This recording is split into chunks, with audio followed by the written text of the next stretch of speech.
오늘 3장입니다. 3장. 우리는 어제 갈라디아서 2장을 함께 공부했습니다. 2장의 내용은 두 가지입니다. 내가 믿고 있는 이 복음을 복음이라고 어떻게 증명할 수 있느냐, 어떻게 변론할 수 있느냐. 그래서 복음의 변론, 내가 믿고 있는 이 복음이 살아있는 생명을 주는 참된 복음이다.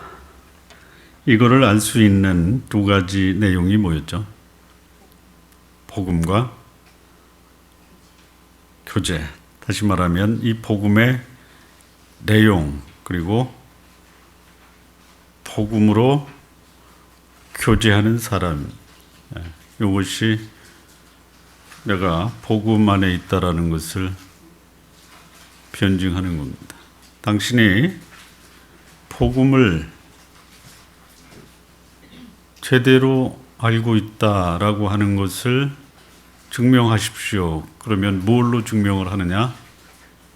첫째는 나는 이것을 믿습니다.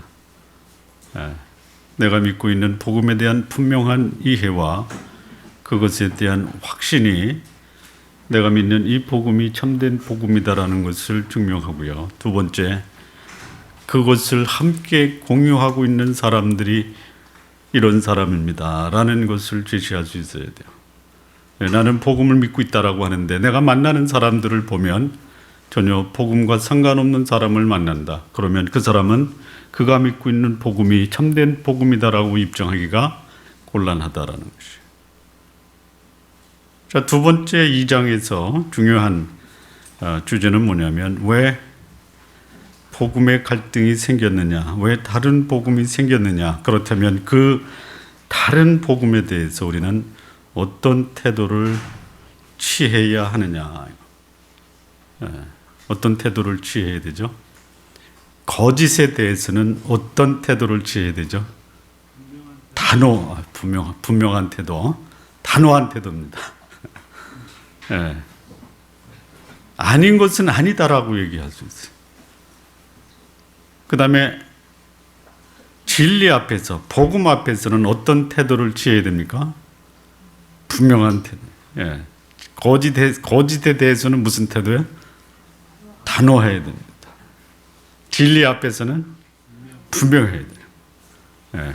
거짓과 진리를 분명하게 분별할 수 있어야 된다. 이게 이제 어제 우리가 말씀을 드린 건데요. 오늘 이제 3장입니다. 3장의 주제는 뭐냐면요. 참된 복음과 다른 복음의 근본적 차이는 무엇이냐, 이겁니다. 이게 왜 중요하냐면요. 이렇게 들으면 이게 맞는 것 같고요. 이렇게 들으면 이게 맞는 것 같아요. 그래서 갈라디아 교회가 막 그냥 방황하고 혼란스럽고, 이 사람이 말하면 그게 옳은 것 같고, 이 사람이 말하면 이게 옳은 것 같고. 우리도 그래요, 우리도. 틀린 말이 아닌데, 분명히 거기 틀린 게 있어요. 참된 복음과 다른 복음은 어떻게 차이가 있느냐가 이 3장과 4장의 핵심 주제입니다. 자, 여쭤보겠습니다. 참된 복음과 다른 복음을 제대로 분별하지 못하는 영적인 미성숙한 신앙인의 중요한 요소가 뭘까요? 성숙하지 못한 사람이 가지고 있는, 신앙인이 가지고 있는 그 세 가지 특징, 세 가지 이상 되겠는데요. 제가 왜 세 가지라고 하냐면 이 3장 1절부터 14절까지가 이 세 가지를 보여줘서 그렇습니다. 뭘까요?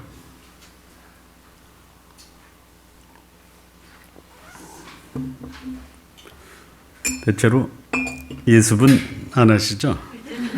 예. 예?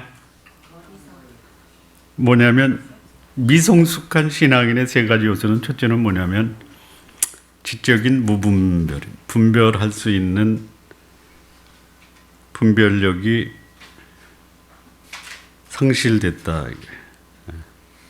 복음에 대한 분별력의 상실이라고.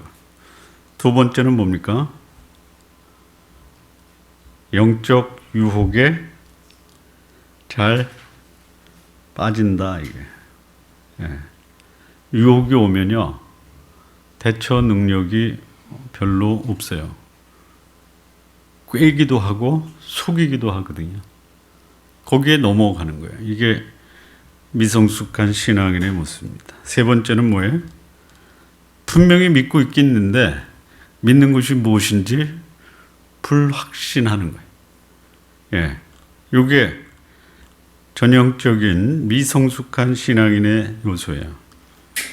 예, 오늘 어느 기독교 언론에 나온 게 한국에서 일어나는 아주 정상적인 현상, 교회가 이단에게 넘어가는 것은 이상한 일이 아니라 정상적이다.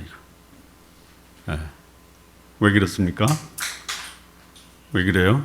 갈라디아 교회에 벌어졌던 그런 현상이 오늘 한국 교회에 그대로 재현되고 있다 이거예요. 예. 무엇이 옳은지 그른지 분별하지 못한다 이거예요. 예.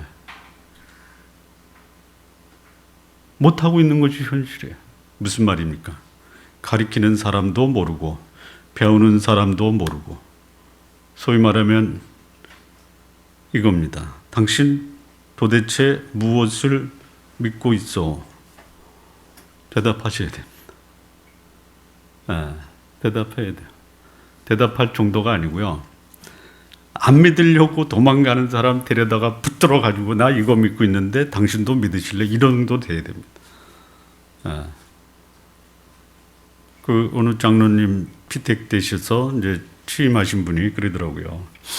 복음이 머릿속에서는 맴도는데 요 머리가 입으로 나와야 되는데 여기로 안 나온다. 그래서 왜 안 나오십니까? 그랬더니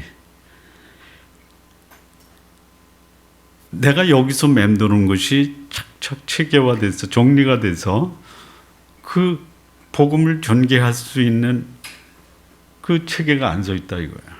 예. 그러니까 내가 말하면 이해가 되는데 내 말을 자기가 옮기려고 하니까 안 되더라. 그럼 그거는 이해하는 게 아닙니다. 이해하고 있다라는 것은 뭐예요? 이해하고 있으면 설명할 수 있는 게 이해하는 겁니다. 예. 그거 이해가 안 되면요, 여러분 그야말로 지식인들이 TV에 나와서 토론을 하면요, 이 사람 말들은 그게 솔깃하죠. 해요. 한다고 그러냐 끄떡끄떡 하세요. 또 이 양반이 얘기하고 받아서 이 사람 얘기하면 또 그렇대요. 예. 그러다가 모르겠다 뭐, 예. 목소리 큰 놈이 이겨라. 예. 이게 우리 한국의 소위 말하는 하나님의 백성들, 그리스도인들의 전형적인 모습이에요. 영적 무지 무분별이에요. 예. 지식적 무지. 예. 이런 분들 조심하십시오. 공부하실래요? 성경 공부 다 하는데요 뭐. 예. 그분한테 그냥 한마디만 물어보세요. 예. 선생님이 또는 형제님이 아니면 자매님이 아니면 집사님이 아니면 장로님이 알고 계신 복음을 저한테 설명해 주십시오. 이렇게 여쭤보세요. 예. 자, 두 번째는 뭐냐면 영적 유혹에 그냥 방치되어 있는 거예요. 꾀거든요. 예, 꾀요. 꾀더냐. 예, 1절에 보니 꾀더냐. 예, 거기 넘어가는 거예요. 꾀면 넘어가는 거예요. 예, 이 꾀다라는 말이 이따도 얘기하겠지만 말로 홀이다. 뭐 그런 말 있잖아요. 뭐 너 어디 홀렸냐 이거죠. 예, 요거를 좀 그냥 더 쉬운 말로 말하면 제 눈에 안경이 돼서 눈에 뭐가 꼈다? 예, 눈에 콩깍지가 끼면 제대로 분별을 못하는. 예, 거기에 그냥 방치돼 있어요. 헛되냐? 예, 헛되냐? 도대체 내가 지금까지 전했던 이 복음이 아무런 효과가 없냐? 이게. 예.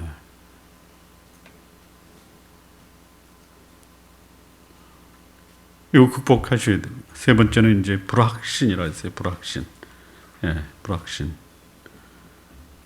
예. 내가 믿고 있는 것에 대해서 나도 믿을 수가 없다. 예. 이거 남의 얘기가 아니라 우리 얘기입니다. 우리 얘기. 예, 우리 얘기. 예. 믿고 있는 믿음의 대상도 잘 모르고 그렇게 말씀하신 그 말씀이 위로와 격려가 되는데도 그것을 내 삶에 적용하는 데는 상당한 어려움을 겪는 것이 믿음의 불확신입니다. 하나님이 이렇게 말씀합니다. 영접하는 자 곧 그 이름을 믿는 자들에게는 하나님의 자녀가 되는 권세를 주셨다. 예, 믿는 자 영접하다 이겁니다. 그러면 하나님의 자녀가 되는 권세를 주셨다. 한 번 됨으로 영원히 지속되는 변할 수 없는 예, 그 권세를 주신 겁니다. 예, 이 말씀이에요. 하나님의 말씀. 예, 그 말씀에 감동을 받았어요. 어느 날 그 말씀이 나한테 아무런 위력을 발휘 못해. 하나님의 자녀라고 하는 정체성도 사라졌습니다. 전능하신 하나님이 내가 믿는 하나님이라는 것도 믿을 수가 없어요. 예, 그렇게 쉽게 빠져나가는. 예, 이 세 가지를 극복해야 됩니다. 예, 예, 분별력을 가져야 되고 영적 유혹에서 당당하게 맞서야 되고 우리를 불확신으로 몰아가는 나의 믿음 앞에서 그것을 견고하게 세워나가야 됩니다. 자, 오늘 3장 1절부터 14절까지 함께 교독하시겠습니다. 어리석도다 갈릴리 사람들아, 예수 그리스도께서 십자가에 못 박힌 것이 너희 눈앞에 밝히 보이거늘 누가 너희를 꾀더냐?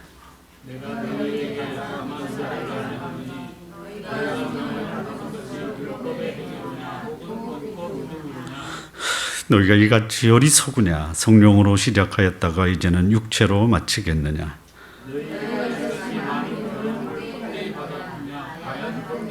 너희에게 성령을 주시고 너희 가운데서 능력을 행하시는 이의 일이 율법의 행위에서냐 듣고 믿음에서냐?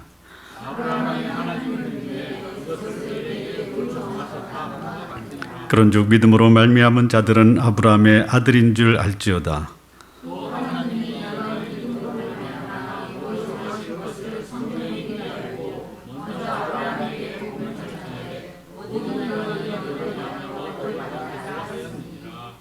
그러므로 믿음으로 말미암는 자는 믿음이 있는 아브라함과 함께 복을 받느니라.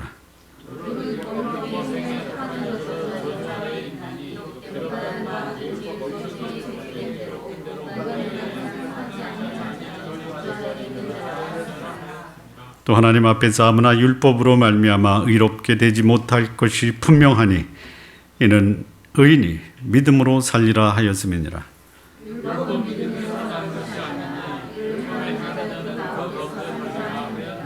그리스도께서 우리를 위하여 저주를 받은 바 되사 율법의 저주에서 우리를 속량하셨으니 기록된 바 나무에 달린 자마다 저주 아래 있는 자라 하였습니다.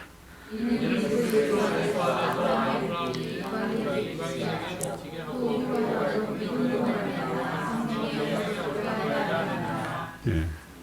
자, 이 갈라디아의 문제 세 가지였습니다. 무분별, 영적 유혹의 방치, 그 다음에 불확신입니다. 이게 갈라디아의 문제. 먼저 이 복음에 대한 분별력을 상실했습니다. 복음에 대한 분별력을 상실했어요. 이게 복음의 함정입니다. 예. 복음이 뭡니까? 예수 그리스도께서 십자가에 못 박힌 것이 너희 눈앞에 밝히 보이는데 누가 너희를 깨더냐? 예. 너무나 분명한데요. 자, 분명하면은 그냥 보면 이해가 되고요. 이해가 되면 자기 것으로 소화해서 다른 사람에게도 얘기해야 돼요. 여러분 봤습니다. 본 사람이 증언하는 것은 법적인 효력이 있죠. 그렇잖아요. 예, 이거는 법적인 효력이 있는 거예요. 예, 증인 나옵시오. 그 말이 그 피고인을 범인으로 선고할 수 있고 아니면 무죄로 선고할 수도 있는 거예요. 봤어요. 근데 이거 잃어버렸어요. 예. 누구에게 문제가 있습니까? 누구에게 문제가 있어요? 그 복음에 문제가 있습니까? 복음을 보는 사람에게 문제가 있습니까? 그런데요,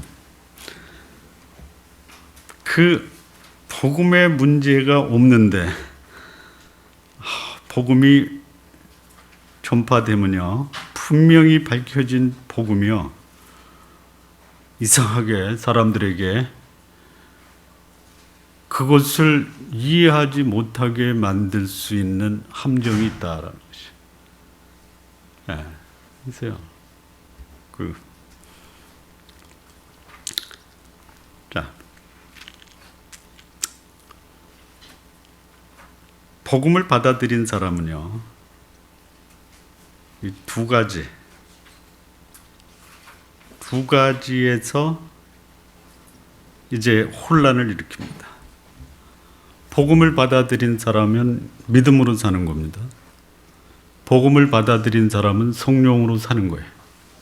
그런데 이 분별력을 상실한 경우는 뭐냐면요, 이 복음이 마치 그 사람에게 다시 율법으로 돌아가게 한다라고 생각하는 거예요.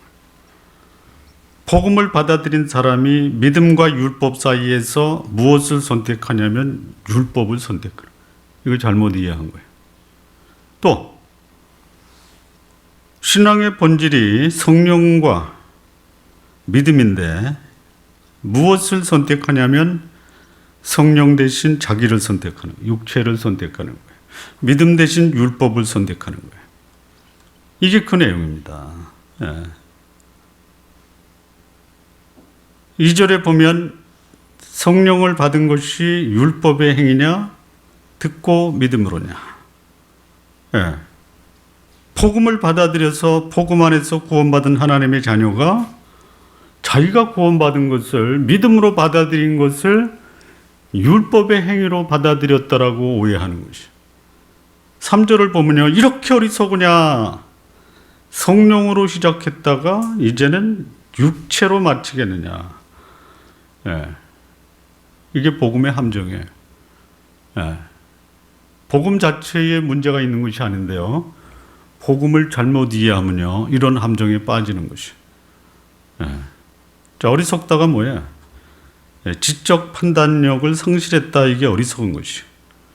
예. 분명한 영적 체험이 있는데 다른 사람이 와서 조금 거들어서 설득을 해버리니까 거기에 그냥 넘어가 버리는 것이. 왜 넘어갔냐? 두 개예요. 믿음이냐 행위냐, 성령이냐 육체냐. 예. 여러분 여기 이렇게 돼 있습니다. 10절 보시죠. 10절. 무릇 율법 행위에 속한 자들은 저주 아래 있나니 기록된 바 누구든지 율법책에 기록된 대로 온갖 일을 항상 행하지 아니하는 자는 저주 아래 있는 자라 하였습니다. 예. 자, 끈질기게 놓지 않는 것이 뭐냐면요, 율법이에요. 율법. 예, 율법. 율법의 주인공은 납니다. 복음의 주인공은 하나님입니다. 나와 하나님 사이에서 줄다리기 하다가 어디로 넘어가냐? 율법으로 넘어가는 거예요. 율법. 예. 나예요, 나. 내가 드러나야 돼. 신앙생활의 주인공이 누구냐? 하나님이 아니라 나예요. 예. 근데 성경은 뭐라고 그래요? 저주다 그래요. 저주. 예.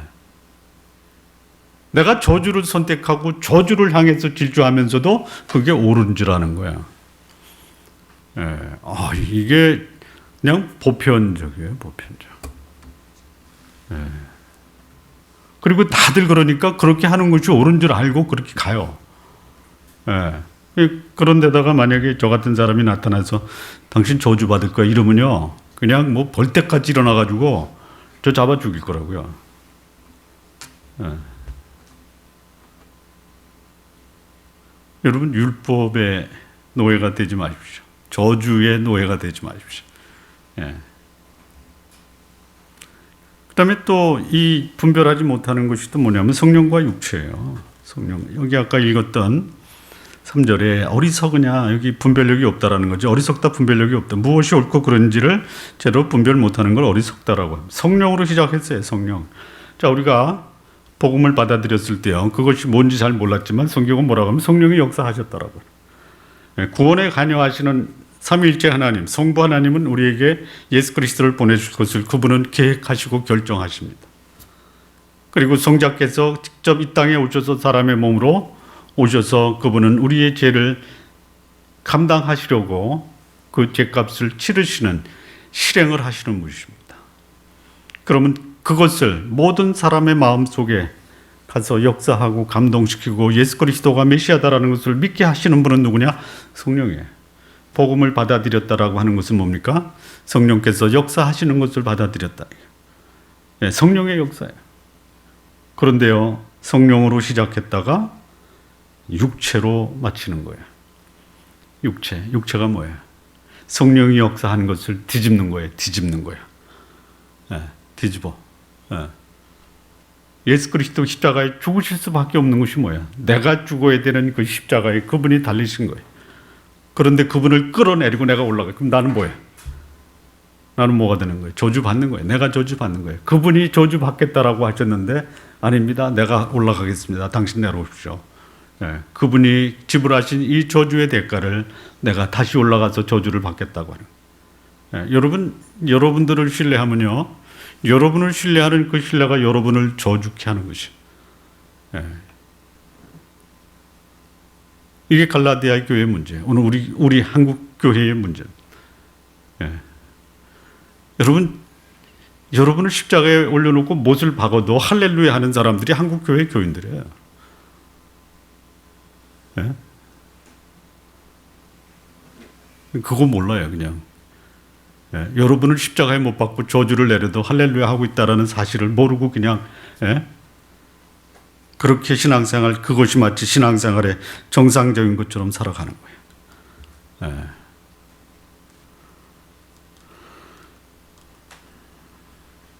자, 두 번째 이 갈라디아 교회의 문제가 뭐냐면요, 영적 유혹에 방치됐다. 여기 1절 보면 꾀다 있죠. 꾀다. 예. 꾀는요, 밝히 보이는데 꾀요. 꾀. 이 꾀다라는 것이요. 그러니까 이 복음이 전파가 됐습니다. 예수 그리스도의 십자가가 전파가 됐어요. 근데 꾀는 거예요. 누가 왔냐면 소위 예루살렘에서 바리새파 사람들이 그 갈라디아에 와서 그들을 말로 호리는 거예요. 호리다. 다른 말로 가머니설이에요. 예. 여러분, 죄를 질 때 낙이 있습니까? 없습니까? 있어요? 어떻게 하세요? 어떻게 하세요? 죄가 달콤하잖아요.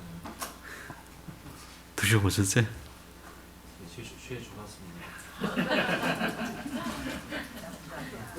예? 벌써 오면서 여기까지 진도 나갔을 것이다 이렇게 하고.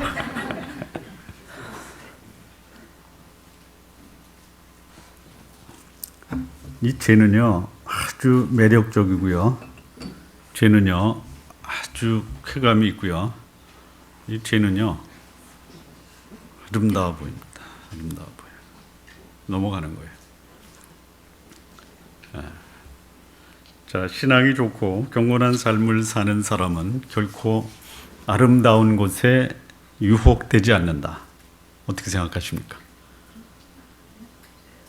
아니, 그냥 경험 없으신 분들은 말씀하지 마시고요. 경험 있는 분들만 말씀. 안 넘어가요? 넘어가요. 아름답고 되게 예쁘고 달콤한데.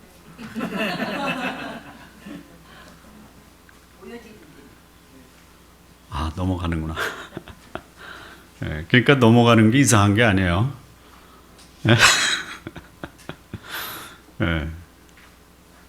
문제는 뭐냐? 넘어갔을 때 어떤 결과가 나오는지에 대해서 무방비 상태로 당하는 게 문제. 네, 이게 갈라디아입니다. 이게 어쩌면 한국 교회의 전형적인 모습이에요. 네. 꿰는 거예요. 매혹시키다. 또 하나는 감추고 가면 써서 좋은 것만 보여주다. 이게 끼다.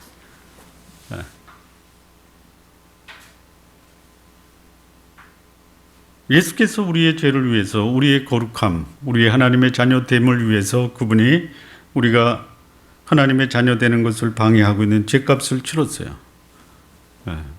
그 끝. 그런데 그거 가지고 되겠어? 소위 이겁니다. 그냥 비유로 얘기하면요. 값으로 칠 수 없는 진수성찬을 차렸어요. 그리고 이제 귀한 손님한테 그냥 당신은 갖다만 줘. 그러면 그거는 당신이 차린 거야. 그럼 갖다만 주면 되거든요. 그리고 그 복은 내가 다 받는데 못 갖다 주겠어요. 왜? 내가 기여한 게 하나도 없잖아요. 그래서 내가 거기서 만들어서 하나 추가시켰어요. 손님한테 갖다 줬어요. 손님이 그거 제대로 기분 좋게 받아 먹겠어요?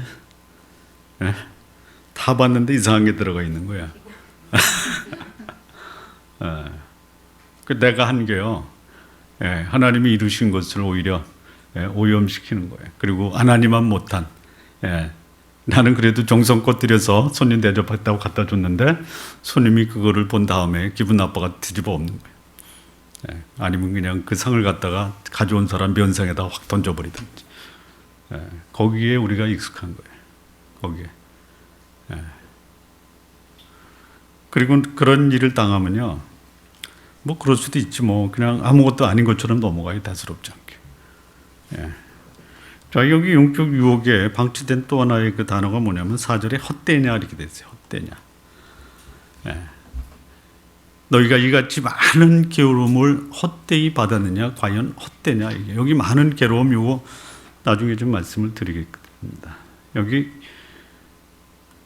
영적으로 우리가 많은 하나님의 역사하심을 경험을 했어요. 여기 괴롭다라는 말이 이제 괴롭다라는 말로 번역한 게 괴로운 거예요, 사실은. 괴롭다라는 말이 정확한 번역은 아닙니다. 경험했느냐라는 것이에요. 많은 경험을 했는데 그게 때로는 괴로운 경험도 될 수 있어요. 근데 그 괴로움이 뭐냐? 하나님이 역사하신 거예요.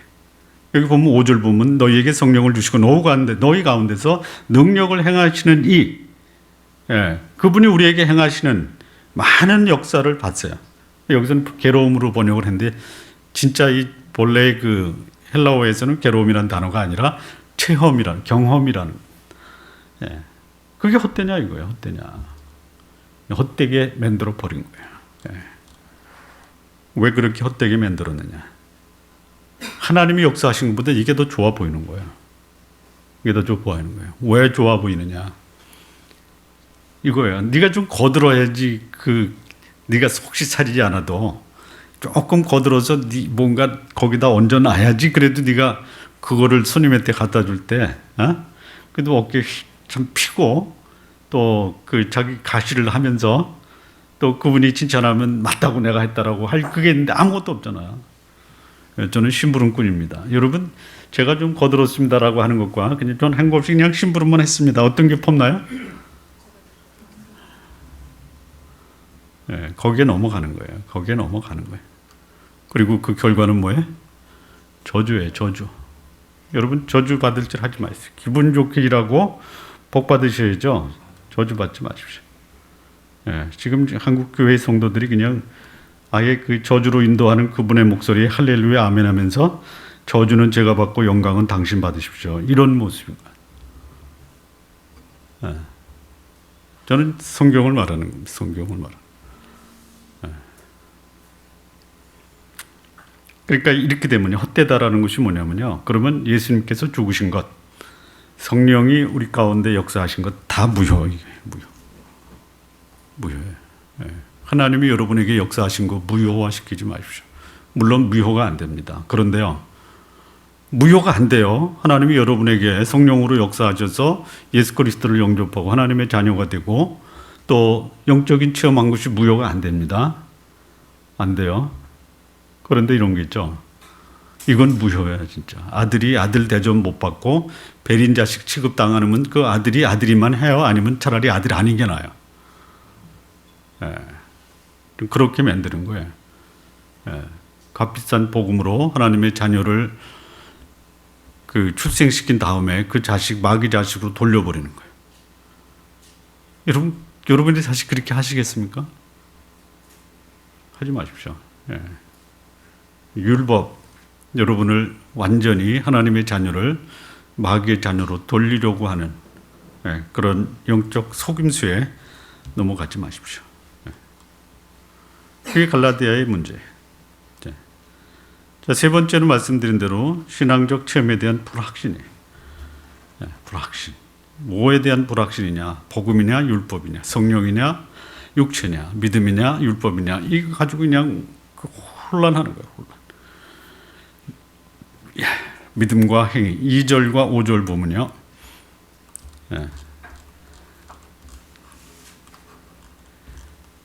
2절에 내가 너희에게 다만 이것을 알게 하노니 너희가 성령을 받은 것이 율법의 행위냐 아니면 믿음이냐. 5절 보면요. 성령을 주시고 너희 가운데 능력을 행하시는 이의 일이 율법의 행위에서냐 듣고 믿음에서냐. 이 그야말로 불확신하게 만드는 것이 무엇을 선택한지 무엇이 선택돼야지 옳은지를 혼란하게 만드는 것이에요.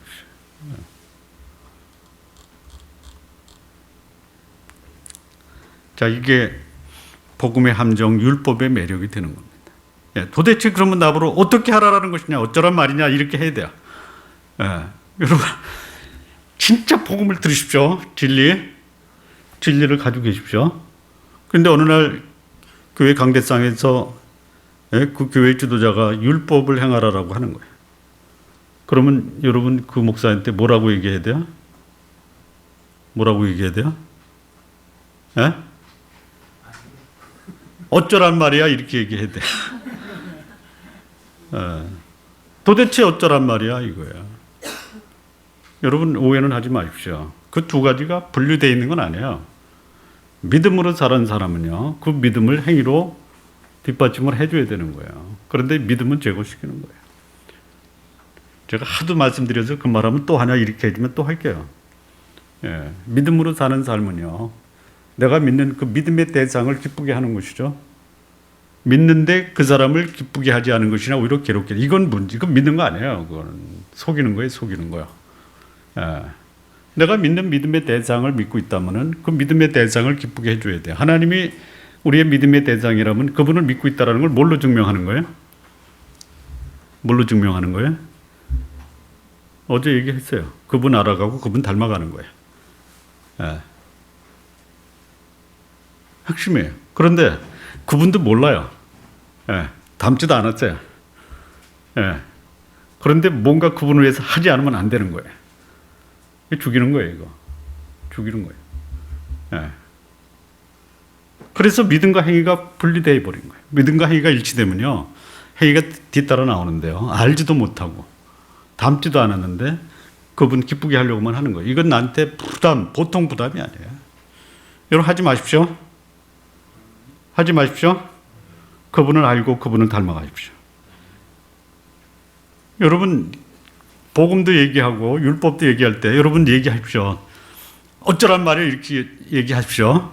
그러면 그 질문을 받은 목사가 그 말은요, 하려고 하지 마시고요, 그분 알아가시고 깊이 알아가시고 그분 닮아가십시오.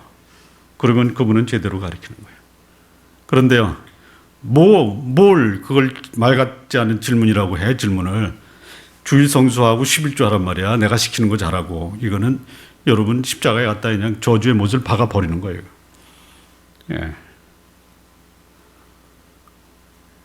여러분 막 헷갈리시죠? 헷갈리지 마세요. 여기 헷갈리지 말라고 하잖아요. 여러분 헷갈리면 여러분 갈라디아 교인하고 똑같은 거예요. 헷갈리지 마십시오. 신앙의 본질은요, 이거예요. 믿음은 행위를 가져오는 거예요. 행위와 믿음이 구분될 수가 없어요. 믿음이 뭐냐? 그분의 인격 앞에서 우리의 인격을 맡기면은,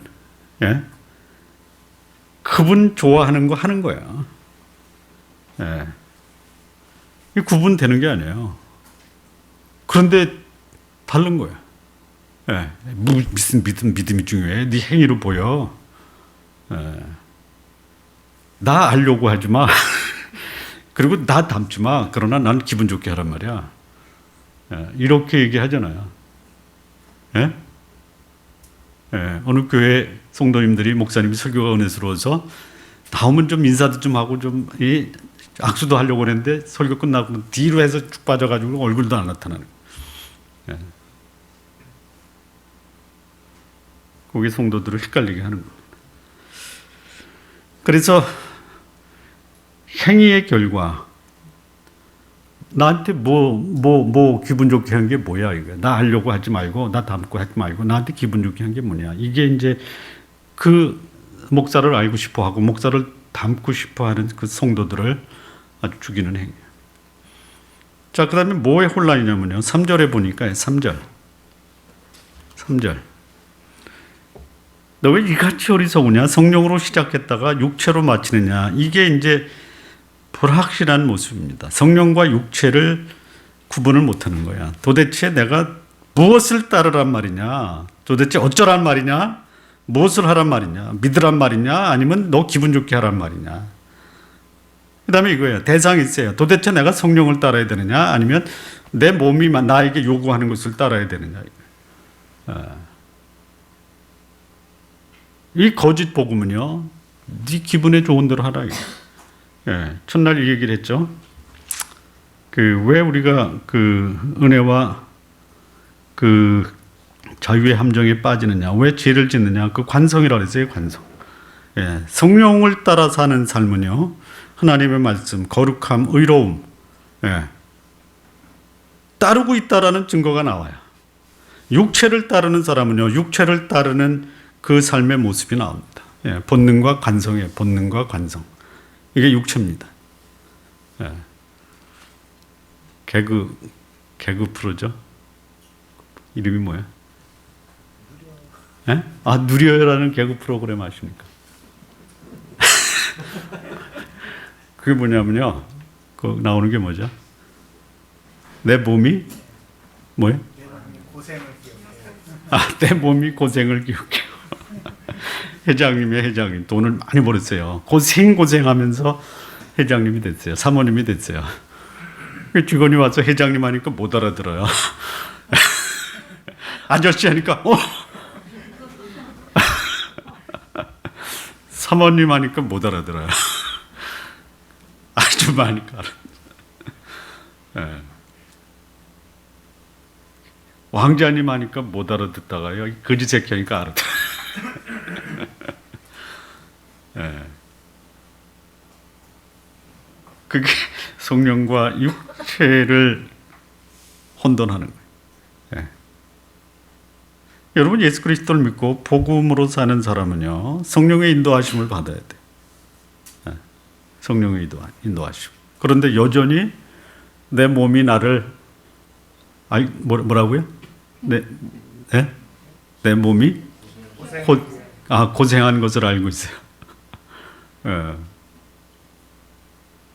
거기서 방황하는 거예요. 예. 그리고 과거로 돌아가는 것이 굉장히 편안해. 예. 이거 떨쳐버려. 이게 갈라디아 교회의 실상. 자, 그런데 여기 사도 바울이요, 갈라디아 교회가 영적으로 체험하는 것이 무엇이냐를 다시 한번 명확하게 알려줍니다. 자, 우리가 뭐를 알아야 되냐면요, 이겁니다. 여러분이 예수를 믿는 계기나 또 그 상황이 다 다르죠. 끄떡끄떡하세요. 다르죠. 네. 어떻게 예수를 믿게 됐어요? 중학교 2학년 때요. 예. 사춘기를 아. 다가 예. 수련회 가서. 아니요.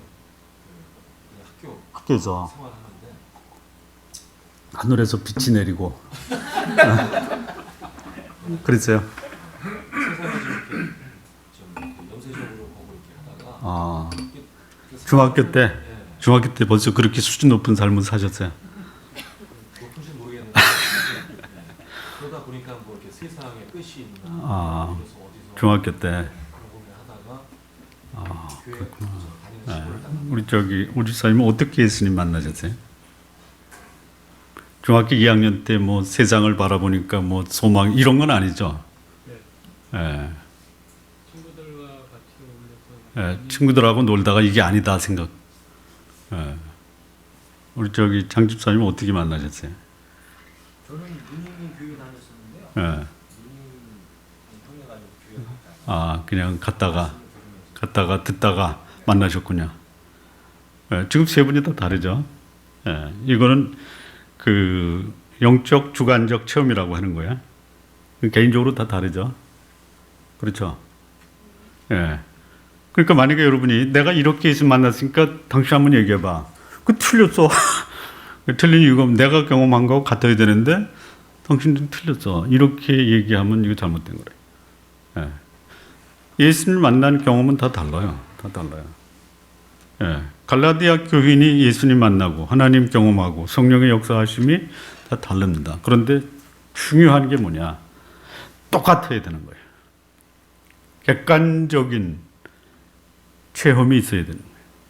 주관적으로 하나님 말씀 듣고 예수님 만나고 성령의 역사하심을 경험해서 달라요. 개인에 따라 다릅니다. 어떤 사람은 그냥 수십 년 공을 들여서 감동을 받아서 어렵게 믿는 사람이 있어서 따라와. 그러니까 따라가는 사람이 있어요. 예수님이 제자를 선발할 때 다 다르죠. 주관적인 예수님을 만나서 그분을 따르는 그 상황이 다 다릅니다. 그런데 본질은 똑같아야 되는 거예요. 똑같아야 되는 거예요. 다시 한번 객관적 근거는 똑같아야 되는 거예요. 이거 지금 얘기하는 거예요. 사도 바울이 갈라디아 교회를 향해서 여러분들이 예수님 만나서 하나님 경험한 거 다 다릅니다. 자, 여기 복음에 대한 주관적이고 개인적인 체험 1절을 보면요. 주관적 체험의 첫 번째 뭘 체험했어요? 3장 1절 한번 우리 함께 합독 한번 하시겠습니다. 시작.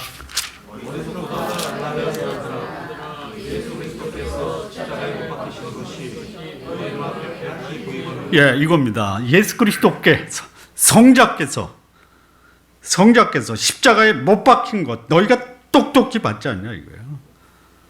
예, 성자를 보았다. 예, 본 거예요. 어떤 성자를 본 거예요? 십자가에 못 박힌 성자를 본 것이에요. 갈라디아 교회는 성자가 십자가에 못 박힌 것을 보았어요. 이 밝히 보았다라는 것은 뭐냐면요, 이겁니다. 공개적으로 선포된 것을 확인했다 이거예요. 예, 갈라디아 교인들이. 예. 다시 말하면 그리스도께서 십자가의 죽음으로 의로워짐에 대한 분명한 이해와 경험을 갈라디아 교회가 갖고 있어요. 복음 진리를 가지고 있어요. 믿음의 근거가 분명해요. 갈라디아 교회가. 예. 이거 주관적입니다. 주관적인 거예요. 예. 이게 주관적이에요. 객관적인 거 아닙니다. 여러분 속에서 역사하는 것은 주관적이에요, 객관적이에요. 주관적이에요. 주관적이에요. 예. 이걸 객관적으로 뒷받침해 주는 건 그 다음에 6절 이하에 나옵니다. 자, 두 번째 뭘 경험했냐면요. 2절 3절이에요. 2절 3절.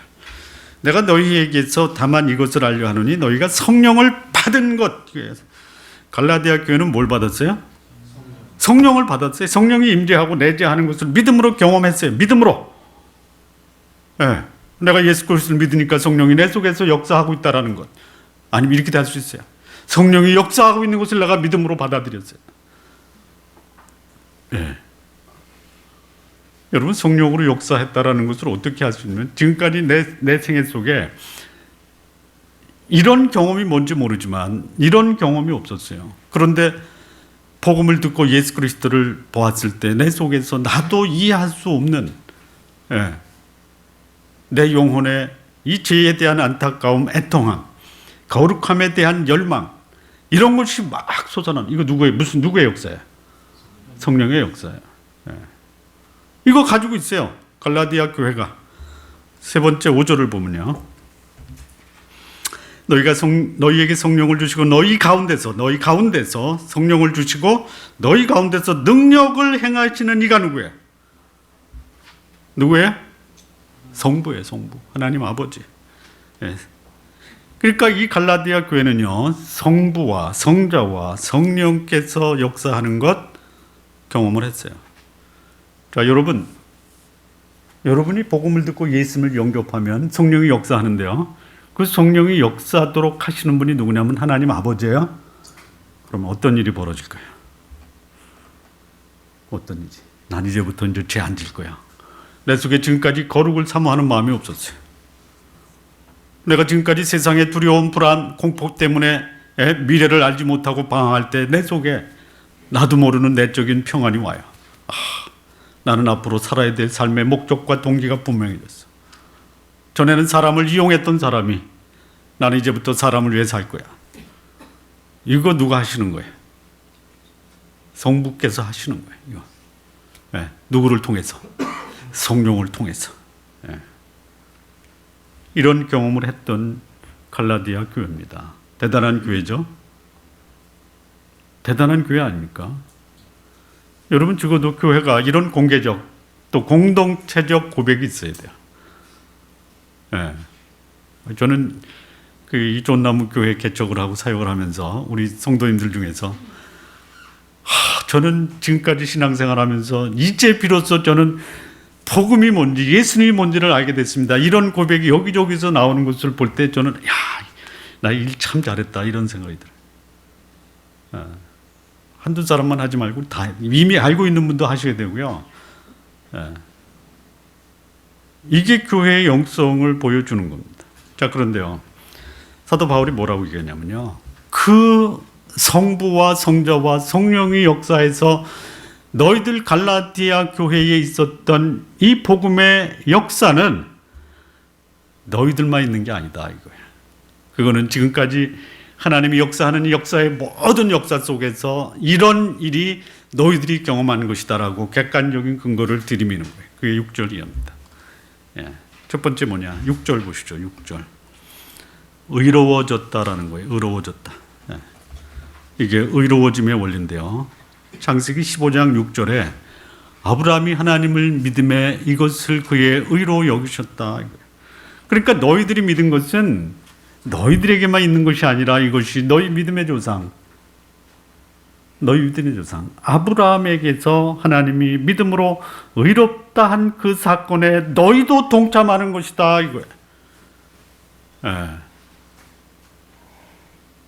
아브라함이 의로움을 받았을 때 율법으로 됐냐? 아니다 이거예요. 아니다. 할례로 됐냐? 아니다 이거예요. 행위로 된 것이냐? 아니다 이거예요. 아브라함이 하나님 앞에 의롭다함을 얻은 것, 이것은 믿음으로 된 것이다라고 갈라디아 교회가 성부와 성자와 성령의 역사로 인해서 그들의 인생이 바뀌고 그들의 삶이 바뀐 것은 아브라함이 믿음으로 의로워졌다라는 그 역사적 복음의 진리 앞에 동참하는 것이다 이렇게 얘기하는 거예요. 우리는 이렇게 얘기할 수 있어야 돼요. 예수 믿었어요. 의로워졌어요.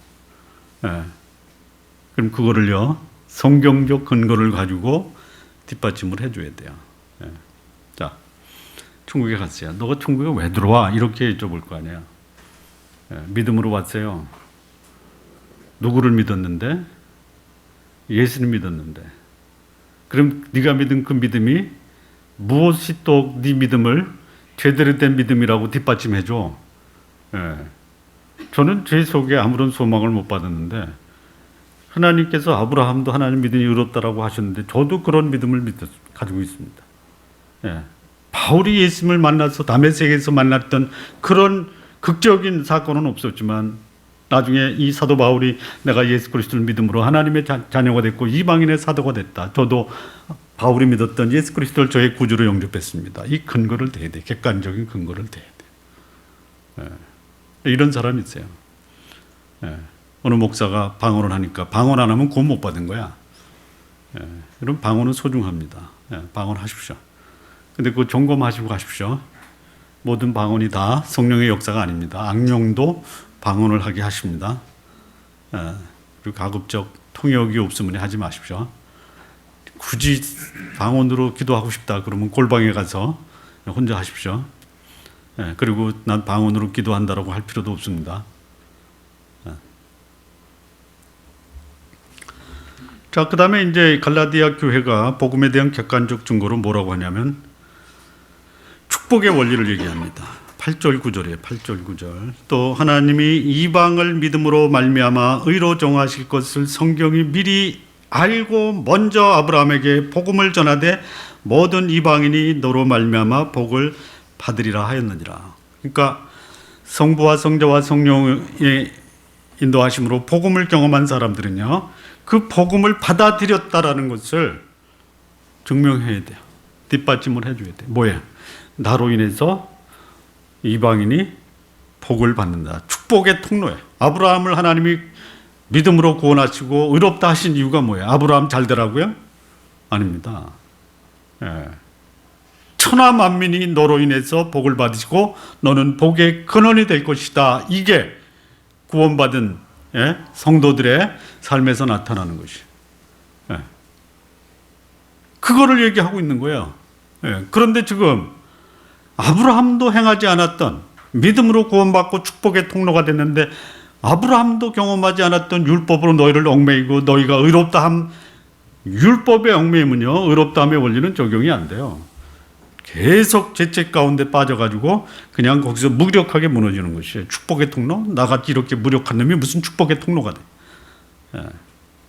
그러니까 복음의 객관적 증거는 뭐냐면 나는 이제 하나님께서 내 주변 사람들에게 이 축복을 나눠주는 축복의 통로가 되게 하시는 거야. 이 삶이 있어야 된다는.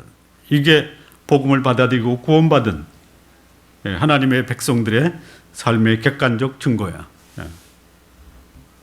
자, 그러면서 이제 강조하는 겁니다. 구원은 결코 율법이 아닌 믿음에 의한 것이라고 10절, 12절에서 말합니다. 무릇 율법 행위에 속한 자는 어디 아래 있다? 저주예요. 복음을 거절하고요. 여러분, 복음이 함정이 있지만요, 아니에요. 사실은 율법이 매력적인 것이 아닙니다. 율법은 매력적으로만 보이고 그 매력적으로 보이는 이면에는 뭐가 있는 거예요? 함정이 있는 거예요. 함정. 함정이 있는 거예요. 율법 뒤에는 뭐가 감춰져 있습니까? 저주예요, 저주. 다시 한번 말씀드리겠습니다. 율법을 지키려다 저주받지 마십시오.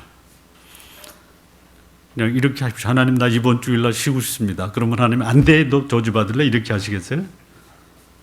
아니면 나오기 싫은데 억지로 나오는 게 저주예요. 물론 자유를 위해서 부르심을 받고 그 자유를 누려야 되는데 이 자유를 가지고 여러분 육체의 기회로 삼지는 마십시오.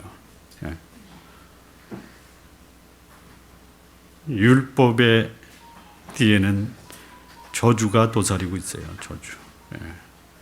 여러분 분별하십시오. 그 영적 지도자가 말을 할 때 그 말에 참 자유가 있다. 내 영혼이 아주 그냥 쉼을 누린다.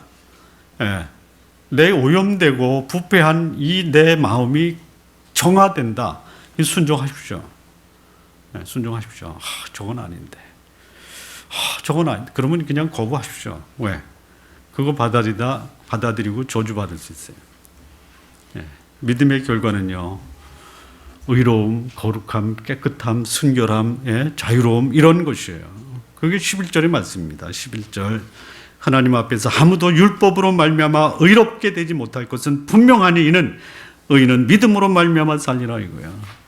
의롭다라는 게 뭐야? 완전하다라는 거예요. 완전. 율법으로는 저주예요. 믿음으로는 완전에 이르는 것이에요. 여러분 아니다 싶으면요, 여러분 영혼 속에서 아니다 싶으면 거절하십시오. 그런데 혹시 여러분의 육체가 저거는 완전한 건데 내가 못한다. 그러나 아주 그냥 죽을 힘을 다해서 믿음으로 사십시오. 자유를 위해서 목숨 거십시오. 의로움을 위해서 목숨을 거십시오. 순결함을 위해서 목숨을 거십시오. 그러면요, 죽어도요 자유로울 수가 있는 거예요. 그런 객관적인 증거가 있느냐 이거예요. 그러니까 선택이 얼마나 중요하냐. 율법은 저주예요. 믿음은 구원입니다. 12절에 보니까 율법은 믿음에서 난 것이 아니니 율법을 행하는 자는 그 가운데서 살리라 하였느니라. 굉장히 요 번역이요 참 재밌어요. 율법을 행하는 자는 그 가운데서 살리라. 이게 말이 돼요? 율법은 저주라고 했는데, 율법 행하는 사람은 저주받으라고 했는데, 율법을 행하는 자는 그 가운데서 살리라. 살리라는 단어가 나왔어요. 그걸 뒤집어야 돼요. 예, 율법을 행하는 자는 그 가운데서 죽어라. 이 말이에요, 이게. 무슨 말이에요? 율법을 행하는 자는 그곳에서 살아가면 그 결과는 죽음이라. 예, 율법으로 살지 말라라는 것입니다. 예, 율법으로 살래? 그럼 살아. 그 말 무슨 말이에요? 예, 죽을래? 이겁니다. 예.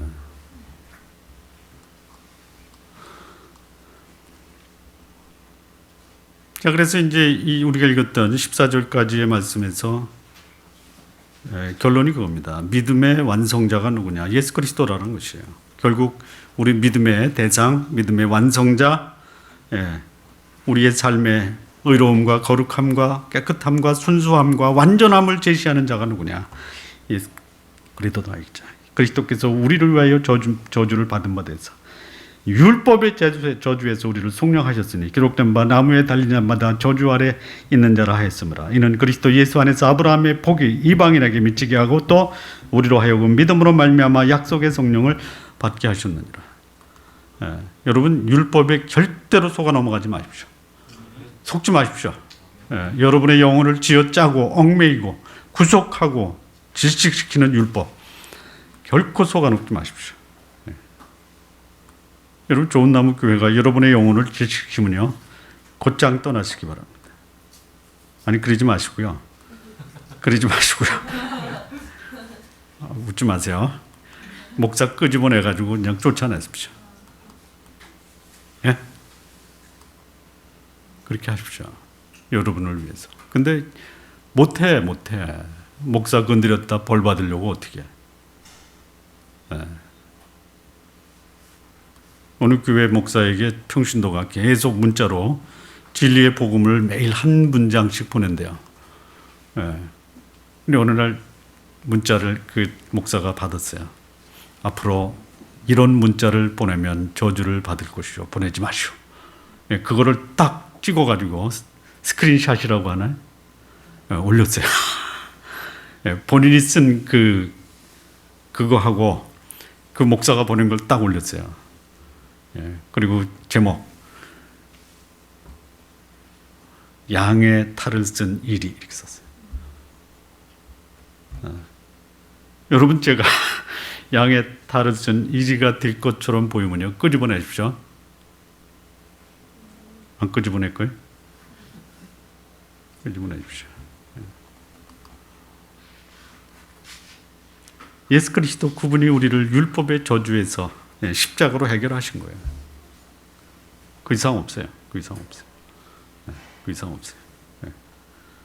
그리고 그것이 예수께서 십자가로 해결해 우리를 속량하셨다. 돈 주고 사셨어요. 왜? 아브라함의 복을 우리로 하여금 그리스도 안에 있으므로 그 복을 이방인에게 전하기 위해서 그런 것이에요. 믿음으로만 의롭다 함을 얻는다. 믿음으로만 성령의 약속을 받는다. 이거예요. 아무것도 없어요. 인격적 신뢰 관계가 없는 관계에서 사람을 기쁘게 하려고 발버둥치는 거 저주예요. 저주. 인격적으로 신뢰하면요 아무것도 안 해도 다 내 거예요. 이런 신앙생활 하시기 바랍니다. 자 그런데요 이제 정리하겠습니다. 다른 복음 율법의 유혹이 뭐냐? 율법의 매력 이게 율법의 덫이에요. 사실은 율법의 덫이. 여기 3절에 읽었던 꾀다 있죠. 꾀다. 말로 호리는 거예요. 왜냐?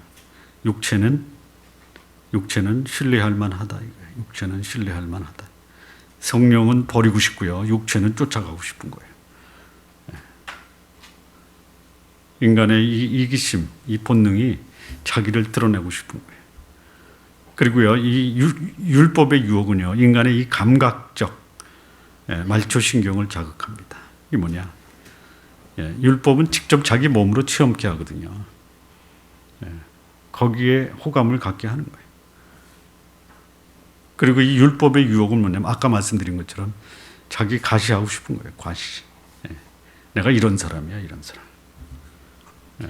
여러분 자기 자랑하는 목사들 보면요, 율법의 유혹에 빠져서 저주받은 사람이다라고 생각하시면 됩니다. 예. 그냥 그 목사가 만나는 사람마다 나 어제 누구 만났고 예.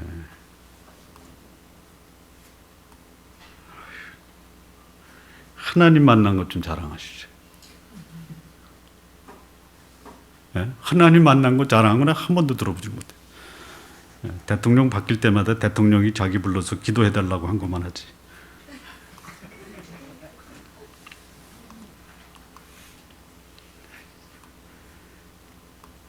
아니, 목사가 하나님 얘기해야지.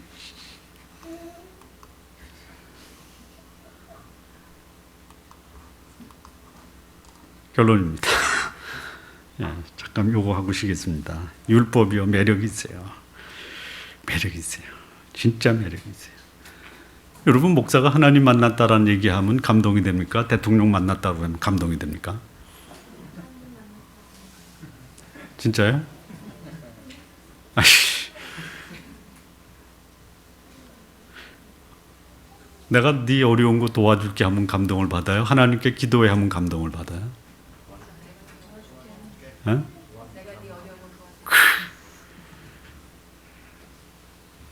그게 매력이 있는 거예요. 그런데 여러분 속지 마십시오. 내가 도와줄게 거기 넘어갔다군요, 그냥 함정에 빠지는 거예요. 예. 하나님이 안 보여요. 예. 예수 그리스도, 여러분의 영혼을 죄와 율법, 사망에서 건지신 그분이 전부예요. 그분을 알아가는 것, 그래서 그분 닮아가는 것, 이게 참된 복음의 핵심입니다. 거짓 복음, 사람 의지하고 자기 육체 과시하고 거룩함을 상실하는 이 거짓 복음에 속지 마십시오. 한 10분간 쉬었다가 오늘 3장 후반부 계속하겠습니다.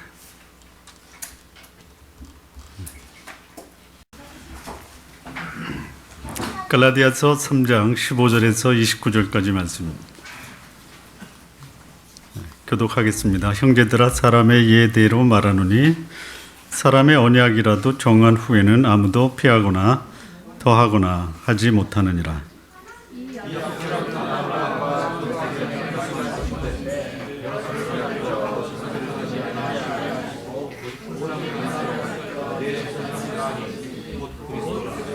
내가 이것을 말하노니 하나님의 미리 정하신 언약을 430년 후에 생긴 율법이 없이 하지 못하여 그 약속을 헛되게 하지 못하리라.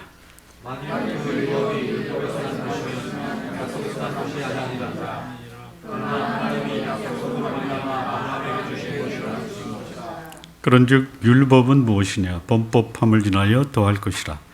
천사들로 말미암아 중보의 손을 빌어 베푸신 것인데 약속하신 자손이 오시기까지 있을 것이라.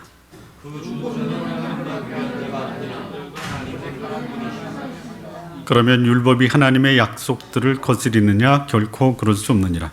만일 능히 살게 하는 율법을 주셨다면 의가 반드시 율법으로 말미암아 쓰리라.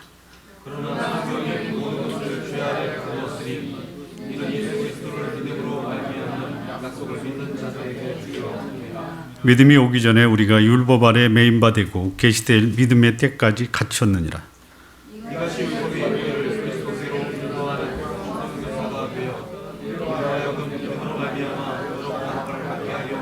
믿음이 온 후로는 우리가 몽학 손생 아래 있지 아니하도다.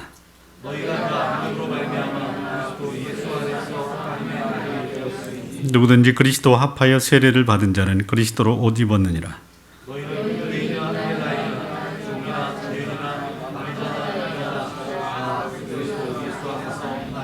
함께 읽겠습니다. 너희가 그리스도께 속한 자면 곧 아브라함의 자손이요 약속대로 유업을 입을 자니라. 예. 자, 이 율법주의의 매력, 복습입니다. 그리고 복음주의의 함정. 사실은 이게 거꾸로입니다. 율법주의의 매력이 아니에요. 율법주의의 실상, 그리고 복음주의의 그 축복을 제대로 알아야 돼요. 예. 등산할 때 산에서 아름다운 버섯을 보면 어떻게 하라고 그래요? 예? 왜요? 독버섯이다. 그게 율법주의입니다. 아름다워 보이지만 먹으면 죽는다. 복음주의, 평범해 보입니다. 그런데요, 평범한 것이 복입니다. 예. 자, 율법을 주신 이유가 뭐냐? 주신 이유가 뭐예요? 24절. 예, 율법이 우리를 그리스도께로 인도하는 몽학 선생이라. 예.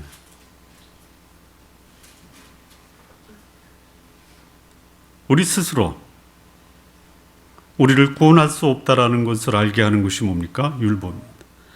여러분, 이스라엘 백성이 하나님께 율법을 구했을 때 주십시오. 우리가 다 지키겠습니다. 예. 차라리 못하겠습니다. 능력도 없고요. 그럴 만한 자격도 안 되고요. 그냥 당신만 따라가겠습니다. 그게 이스라엘 민족이 살 수 있었던 비결이었는데, 예? 아브라함이 율법으로 살았습니까? 믿음으로 살았습니까? 예. 그런데 주십시오. 다 지키겠습니다. 예. 그리고 스스로 그 함정에 빠져버린 거예요. 예. 율법을 주신 것, 그래? 지켜봐. 안 될 거야. 예. 내가 안 된다라는 것을 깨닫고 완전케 하시는 그리스도에게로 인도하시려고 하는 것이 율법의 이유입니다. 예, 율법을 주신 이유입니다. 예, 그러니까 율법은 몽학 선생이라고 했어요. 안 되는 거 알지? 알지? 그러니까 나 따라오지 말고 예수 그리스도를 믿어. 이겁니다. 예, 25절에 믿음이 온 후로는 우리가 몽학 선생이 뭐예요? 훈장입니다. 훈장. 예.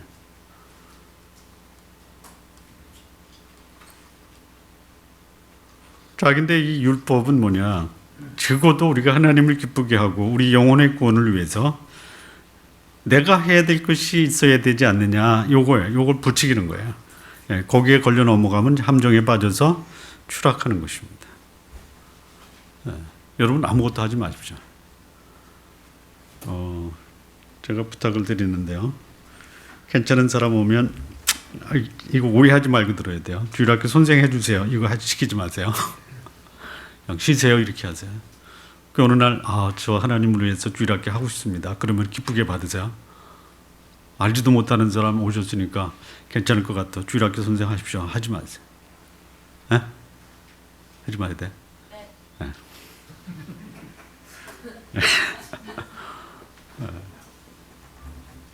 제가 상당히 오랫동안 청년 사역을 할 때요. 제가 교회에서 아주 마귀 새끼라고 들었어요. 왜 그랬냐면요. 청년들 데려다가 의식화 교육시키고 교회 봉사 못하게 한다고요. 네.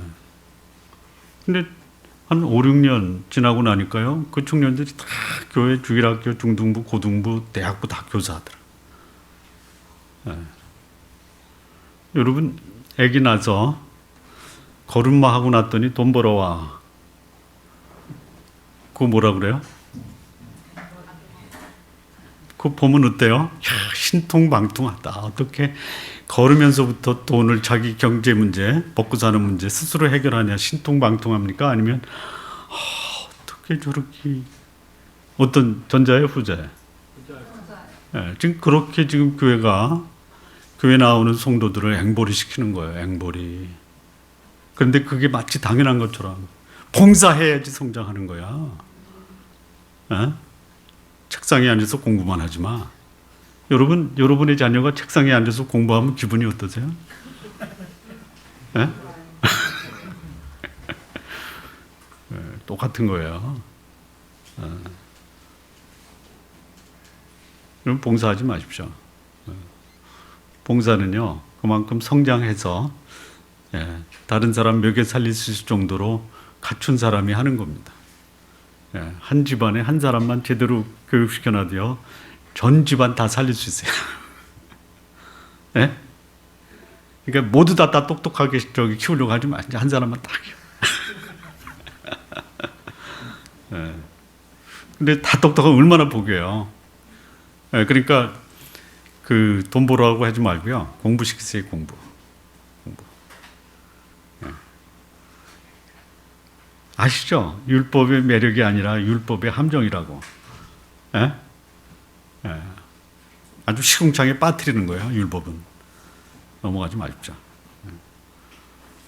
자, 아이 그래도 내가 무엇인가 좀 기여할 거 아니냐. 그래서 자기 무력감을 느끼게 하는 것이 복음의 함정이라고 하는데 그게 복음의 축복입니다. 예. 그게 축복이에요. 나 아무것도 못 하겠습니다. 예. 해보니까 알지 안 되는 거. 예. 어떻게 해야 됩니까? 그러면 하나님이 하지 마. 아무것도 하지 마. 예. 아무것도 하지 마십시오. 예? 아무것도 하지 마십시오. 예? 예, 딱 하나만 하십시오. 성장하십시오. 성장. 예. 30년, 35년을 공부시켜서 박사를 만들어 놓으니까 뭐 10살 때부터 생활전선에 가서 돈 버는 사람 30대에 박사 따고 한 건 대박 치면 예? 몇십 년 이뤄놓은 사람, 그 사람이 이뤄놓은 거 단 한 건으로 해결할 수도 있어요. 성장하시기 바랍니다. 성장. 예. 대나무가 땅 속에 몇 년 동안 있다가 나와요? 대나무가? 예? 7년. 7년 동안 땅 속에 있으면서 안 나와요. 그러면 나오면요. 예. 1년에 그냥 한 7, 8m까지 쭉 올라가 버려요. 예. 이 기초를 다지고 내실을 다지는 것이요. 한번 발동되면 그냥 올라가는. 예. 자, 율법주의 매력은 매력이 아니다. 예, 죽이는 거다. 예, 죽이는 겁니다. 예, 죽음의 함정에 빠지지 마십시오. 예, 복음주의, 나를 무력하게 만든다. 그게 복이에요. 예. 자, 그러면 여기서 이 복음과 율법 도대체 어떤 관계냐? 왜 이 사람들이 복음보다는 율법을 택했느냐? 그렇다면 이 율법이 과연 그렇게 매력이 있어서 복음을 집어삼킬 만한 그런 위력이 있느냐? 결론적으로 말씀드리면 아니다. 이거 아니다. 율법은 결코 복음을 능가할 수 없다. 율법은 결코 복음을 무효화시킬 수 없다. 예, 안 되는 거예요. 예. 율법은 차라리 복음의 보조품이다 이거예요. 예. 자, 먼저요.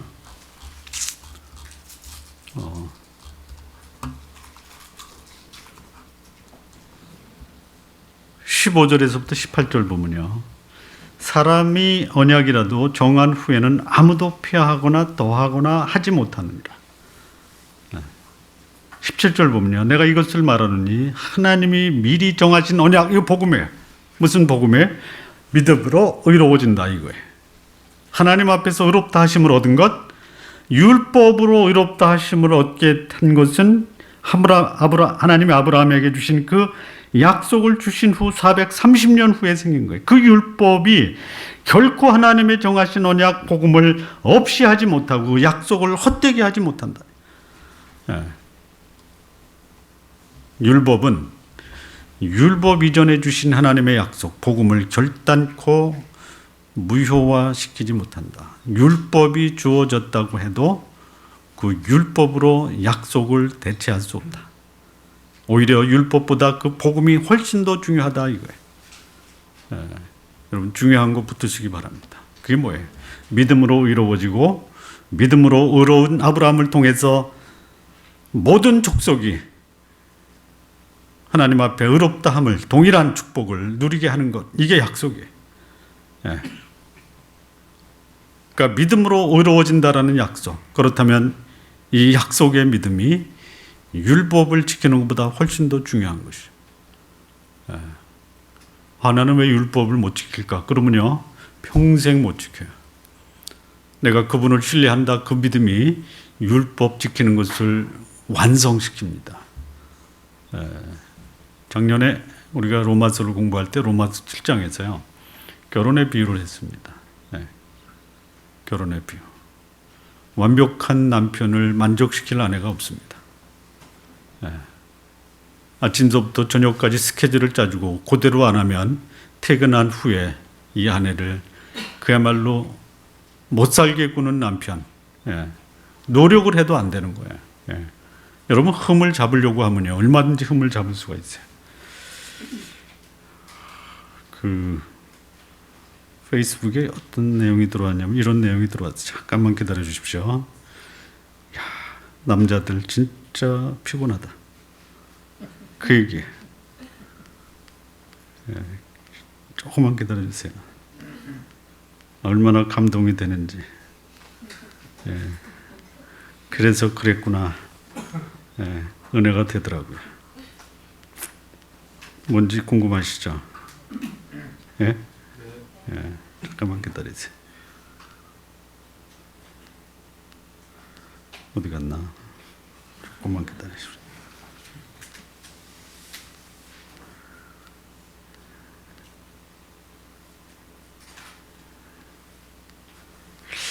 어디 갔나?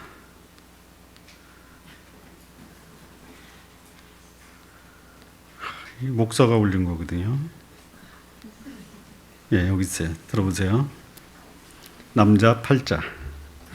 남자는 결혼 후에 돈 잘 못 번다 치자. 그러면 난리가 난다. 능력도 안 되면서 결혼했다고. 무능력하면 이혼해. 1번입니다. 2번. 남자가 결혼 후에 돈을 잘 번다고 치자. 그러면 또 난리가 난다. 돈만 잘 벌어다 주면 다냐고. 집에 일찍 좀 들어오면 좋겠다. 3번. 남자가 결혼 후에 돈도 잘 벌고 집에도 일찍 들어간다고 치자. 그러면 또 난리가 난다. 돈 잘 벌고 집에 일찍 오면 다냐고. 부부 생활에 문제 있다고. 4번. 남자가 결혼 후에 돈도 잘 벌고 집에도 일찍 오고 부부 생활도 잘한다고 치자. 그러면 또 난리가 난다. 돈 잘 벌고 집에 일찍 오고 부부 생활 잘하면 다냐고. 가사 분담 좀 하라고. 5번. 남자가 결혼 후에 돈도 잘 벌고 집에도 일찍 오고 부부 생활도 잘하고 가사 분담도 잘한다고 치자. 그러면 또 난리가 난다. 돈도 잘 벌고 집에도 일찍 오고 부부 생활 잘하고 가사 분담 잘해도 그게 다냐고. 육아는 왜 혼자 하냐고. 애는 나 혼자 낳았냐고. 6번. 남자가 결혼 후에 돈도 잘 벌고 집에도 일찍 들어오고 부부 생활도 잘하고 가사 분담도 잘하고 육아도 충실하다 한다 치자. 그러면 또 난리가 난다. 돈 잘 벌고 집에 일찍 들어오고 부부 생활 잘하고 가사 분담 잘하고 육아도 충실하게 하면 나한테 관심 좀 가지라고 우울증 걸린다고. 7번. 남자가 결혼 후에 돈도 잘 벌고 집에도 일찍 들어오고 부부 생활도 잘하고 가사 분담도 잘하고 육아도 충실하고 아내한테 관심을 가진다 치자. 그러면 또 난리가 난다. 돈 잘 벌고 집에 일찍 들어오고 부부 생활 잘하고 가사 분담 잘하고 육아에 충실하고 아내한테 관심을 가져도 당신 시댁 식구들 때문에 살기 싫다고. 아, 남자들이요. 이게 율법입니다. 이게 내가 지금 남자 팔자 얘기하는 게 아니에요. 율법 얘기하는 거예요. 율법. 그런데 그 아내가 죽었어요. 어떻게 될까요? 에? 잔소리하는 아내가 있어야 되는데 그래도 그게 좋은데. 그런데 아내가 떠나간 것 때문에 안타까움하다가 어느 날 왠지 모르는 그 자유가 막 밀려오는. 혼자 살기가 어려워서 그 손을 봤는데 뭐 생기기도 별로 못 생겼어요. 집안일도 별로 못해. 할 줄 아는 게 아무것도 없어요. 그런데 잔소리를 안 하는 거야. 그랬더니 집에도 일찍 들어가. 고부초는 비자금 다 갖다 줘. 전처가 낳은 자식들 다 챙겨줘. 남편한테는 그냥 당신은 나하고 살아주는 것만 해도 고마워. 이게 뭐예요? 복음이에요, 그게.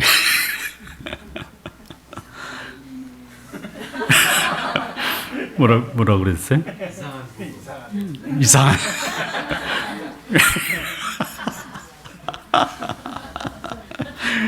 예. 예. 자, 이 약속이요. 왜 유효하냐면요. 왜 유효하냐면 쌍방이 합의했기 때문에 그런 거예요. 내가 해줄게 그러면요. 그럼 파기해도 돼요. 그런데 하나님의 약속은 하나님이 그렇게 하시겠다고 하고 아브라함이 믿은 거예요. 그리고 하나님이 네가 나를 믿으니까 너를 의롭게 하셨다, 의롭게 했다라고 하는 것이죠. 근데 성경은 뭐라고 하냐면요. 성부 하나님이 아브라함과 한 그 약속은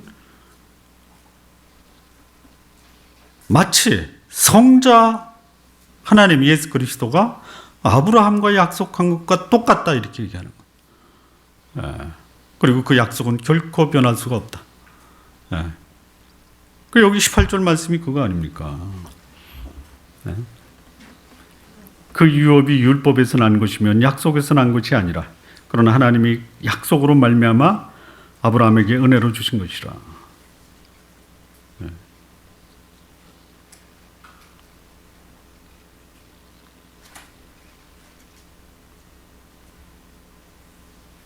22절 보면요. 그러나 성경이 모든 것을 제 아래 가두었으나 이는 그리스도 예수를 믿음으로 말미암아 약속을 믿는 자들에게 주려 하심이라. 아브라함이 하나님을 믿은 그 믿음은 마치 아브라함이 예수 그리스도를 믿은 그 믿음과 동일한 믿음으로 성경은 우리에게 말씀을 해주시는 거예요.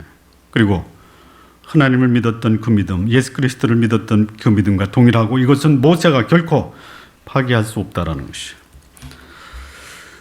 자, 두 번째 이 율법과 복음과의 그 관계를 보면요. 이 율법, 결코 하나님의 약속, 복음을 능가할 수 없다 이거예요. 다시 말하면 하나님의 약속에 대한 그 권위를 율법이 추월할 수 없다 이게 추월할 수 없다. 자, 이 그 상황을 보면요. 하나님이 아브라함을 의롭다라고 하는 그 약속을 주어질 때의 그 분위기를 보면 어때요? 그 분위기? 아브라함이 그 롯을 구출을 했습니다. 그리고 불안에 떨을 때 하나님이 아브라함에게 나타납니다. 뭐라고 얘기해요? 창세기 15장에 아브라함아 두려워 말아라. 나는 너의 지극히 상급이다. 약속을 줄 때의 분위기는요. 누가 두려워했어요? 아브라함이 두려워했어요. 하나님은 뭐라고 그래요? 두려워하지 말아라 이거예요. 두려워하고 있는 아브라함을 평안하게 만들어줍니다. 고민과 갈등을 가지고 있는 그 아브라함의 마음을 하나님이 자상하게 만져주시는 거예요. 이게 약속이 주어질 때의 모습입니다. 그런데요. 출애굽기 19장에서 하나님이 모세를 호렙산에 불러서 율법을 줄 때의 그 율법을 주시는 하나님 앞에서 모세는 어떤 자세를 취해야만 됐어요? 하나님은 어떤 분으로 등장하십니까? 두려운 분으로 등장하시는 거예요. 여러분, 하나님의 복음 앞에 설 때는요, 평안합니다. 그리고 그 하나님이 자상하게 다가오시는데요. 율법을 전해주시는 하나님은 엄격하신 분이에요. 두려운 분이세요. 그래서 우리는 전에 율법과 자유의 함정을 생각했어요. 너무 자유를 주고 너무 은혜를 주니까 이거 아무렇게나 대하는 거예요. 그리고 율법은 강하잖아요. 분명하잖아요. 거기에 빨려드는 거야. 그리고 스스로 두려움 가운데서 공포 가운데서 빠져지는 게 바로 율법에 속한 자들의 삶이에요. 자, 이 율법은 한계가 있습니다. 언제까지입니까? 19절에 보면 한시적이에요. 한시적. 약속하신 자손이 오시기까지 율법이 필요한 것이에요. 예. 그리고요, 이 율법은요, 여기 19절, 20절에 보면 율법은요, 하나님의 손이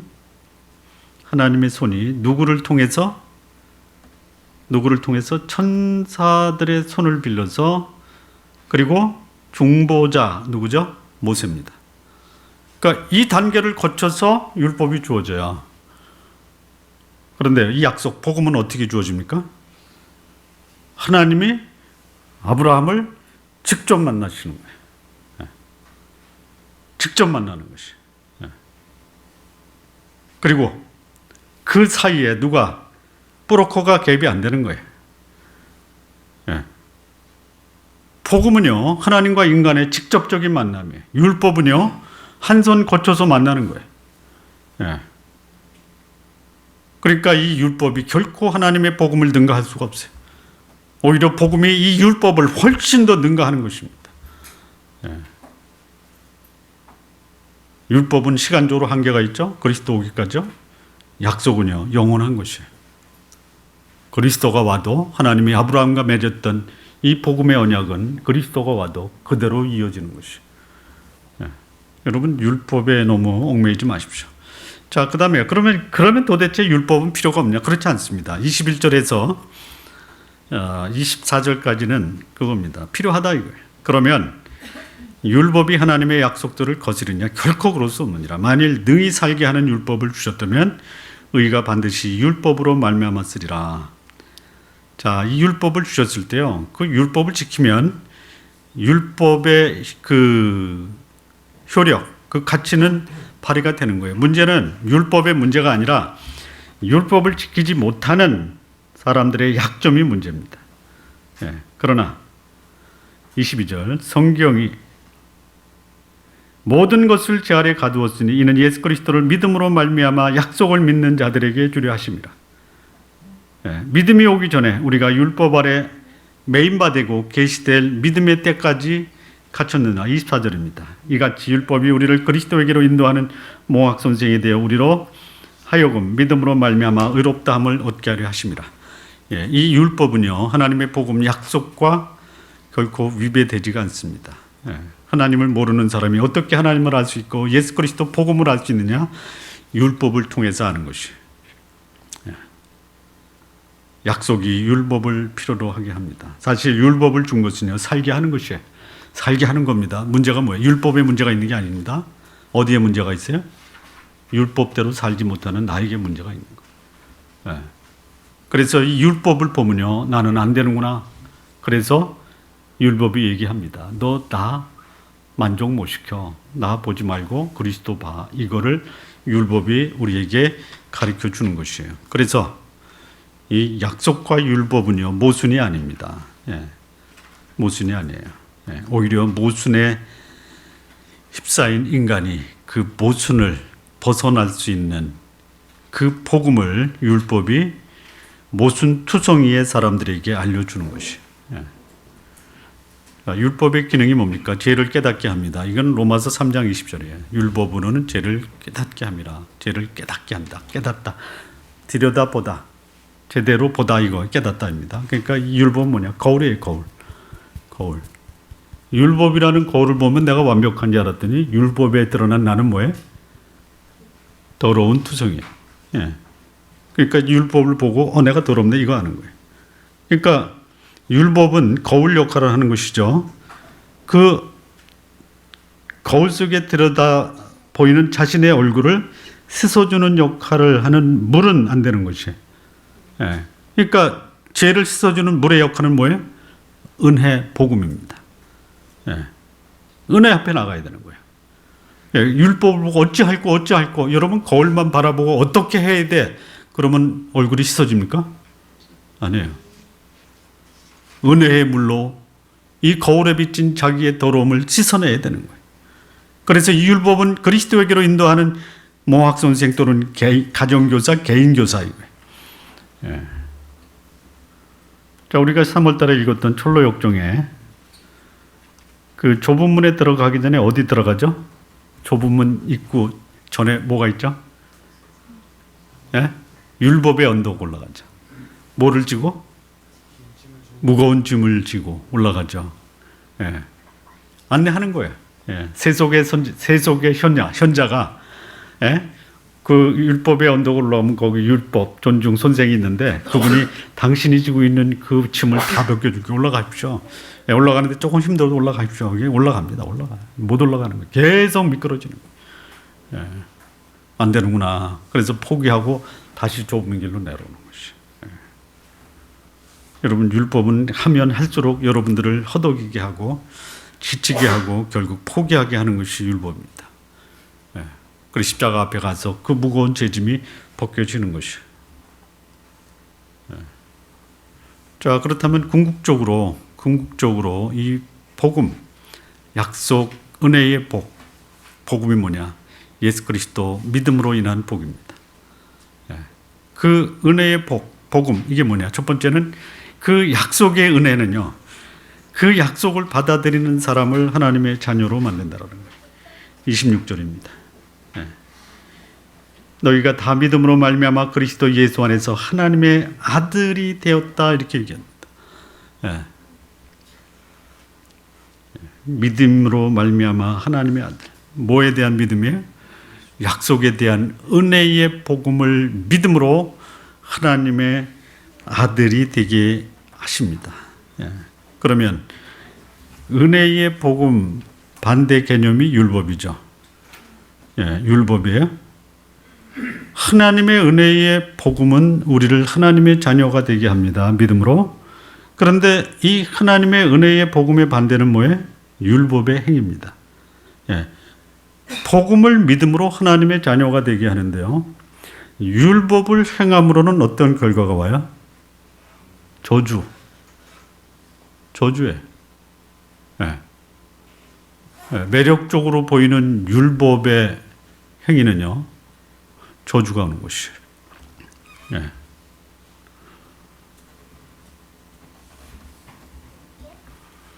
그 다음에 이 하나님의 약속의 은혜의 복음은요, 그리스도와 연합하게 한다라고 합니다. 연합. 27절이 그거예요. 누군지 그리스도와 합하여 이렇게 되어 있어요. 합하여 연합. 예. 연합한 자, 연합하다라는 것이 뭐냐면 연대화입니다. 연대화. 예. 같이 손을 잡는 거예요. 예. 우리 편이다라는 것이에요. 그래서요, 우리 편은요, 그 표시를 알려줍니다. 그 표시가 뭐예요? 옷 입는 거예요, 옷. 같은 옷. 예. 옷 입다가 뭐냐면 그 옷에 함께 감싸이다라는 것이. 그러면 그리스도라는 옷에 감싸인 사람은 어디에 연합된 거냐면요. 그리스도의 죽음과 부활, 승천에 참여하는 것이. 예. 자, 여기 그리스도로 옷 입다라는 건 세 가지 사건에 참여하는 겁니다. 그리스도의 죽음, 그리스도의 부활, 그리스도의 승천에 참여하는 것이. 그리스도의 죽음은 무엇을 상징합니까? 그리스도의 죽음, 내가 그리스도의 죽음에 참여했다. 뭘 상징하는 거예요? 죄로부터 참된 자유. 예. 예. 그리스도를 믿는 하나님의 자녀가 된 사람은요, 죄로부터 벗어난 참된 자유를 누리면서 살아야 돼요. 자, 부활. 예수 그리스도의 부활에 참여했다, 연합했다. 이것은 무엇을 의미하죠? 죄의 몸이 멸했어요. 그러면 죄와는 이제 단절된 겁니다. 죄에 대하여 죽었다. 죄와 단절된 거예요. 완전히 끊어집니다. 넘어올 수 없어요. 그런데 부활했어요. 그러면 우리는 누굴 위해 살아야 돼요? 하나님을 위해 산다. 의에 참여한다라는 것이. 예. 자, 우리 그리스도인의 삶에 변화가 있다면 전에는 죽었지만 이제 살았다 이거예요. 전에는 죄 가운데 살았지만 이제는 거룩한 삶을 살게 됐다. 이게 의에 참여하는 것이. 이게 부활이에요. 예. 저 사람이 부활 신앙을 갖고 있다. 그 사람의 거룩함이 그가 부활 신앙을 갖고 있다라는 것을 증명하는 것이. 예. 세 번째 승천입니다. 승천. 그리스도의 승천에 참여한다라는 것이 뭐죠? 영생입니다. 영생. 물론 예수 그리스도 믿을 때 우리의 영생이 주어집니다. 그러나 이 궁극적인 천국의 삶이 우리에게 보장이 된 것이.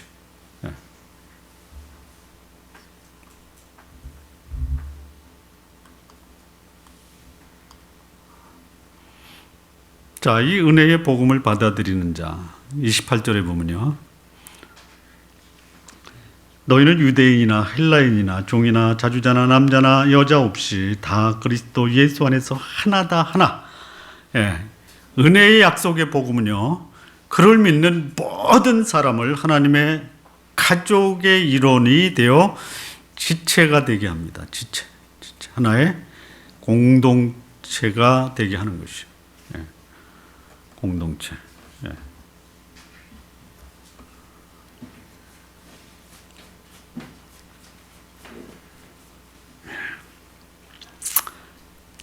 은혜를 받은 사람은요, 그에게서 보여주는 것이 뭐냐면 우리는 하나다라는 것이에요. 하나. 차별 대우하지 않습니다. 우리는 하나다라는 것이에요. 네. 좀 그거를 우리 신앙의 공동체가 구체적으로 좀 실현하는 그런 공동체로 좀 성장했으면 좋겠습니다. 여기 보니까 뭐라 그래요? 유대인, 헬라인, 종, 자주자, 남자, 여자, 잘 사는 사람, 못 사는 사람, 구분이 없어요. 예. 신분, 학벌, 인종, 성별 전혀 차이가 없어요. 예.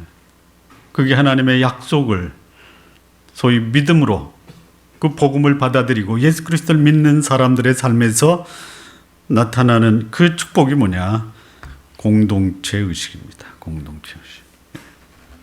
저는 우리 좋은나무교회 성도 여러분들이 혹시 좋은나무교회라는 신앙의 공동체에서 이런 것들을 함께 누리는 그런 공동체가 되기를 참 바랍니다. 예, 29절입니다.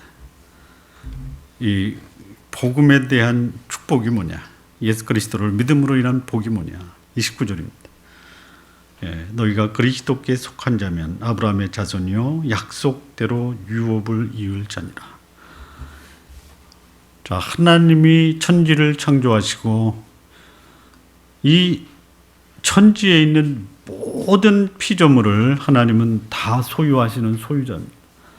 예, 그런데요, 그분은 그 통치를 누구를 통해서 하냐면 그의 자녀를 통해서 하십니다. 자녀를 통해서. 자녀를 통해서. 부모가 큰 기업을 일으키면 그 기업을 누구한테 물려줍니까? 누구한테 물려주죠?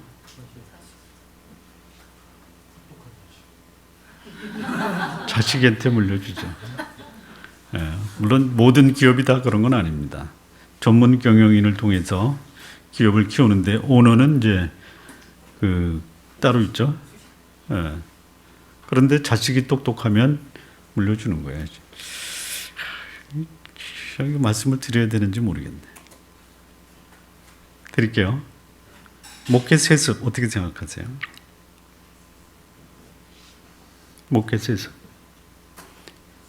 그냥 객관적으로 생각을 하시고요. 주변에서 안 된다라고 하고 아우성 치니까 안 된다고 하지 마시고요.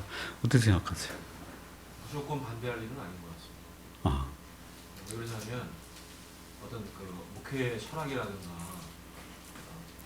분위기라든가 네. 이런 것들에 충분한 공감과 공동체에 대한 이해가 있다면 충분한 준비가 되어 있다면 오히려 바람직한 거라고 생각합니다. 그것이 아닌데 검증되지 않고 객관적이지 않은 상태에서 목적이 그러하다면 그거는 그렇습니까?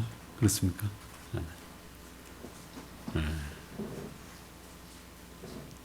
교회라는 건 기업하고 다르잖아요. 공부하는 데가 아니잖아요.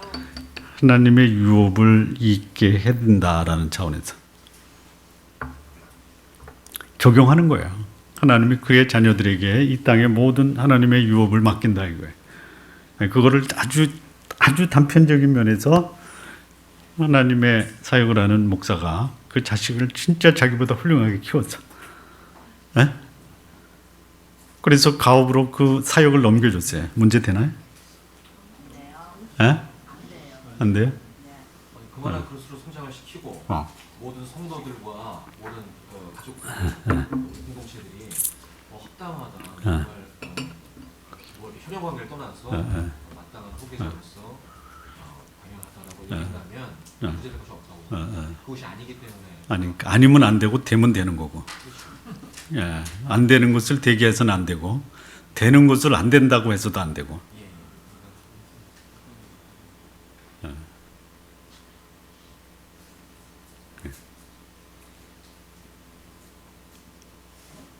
하나님이 유업을 얻게 하셨어요. 복음을 받아들인 자에게. 그 우리는 어떤 자가 돼야 돼요? 무조건 내 거야? 지금 말씀했잖아요, 우리가.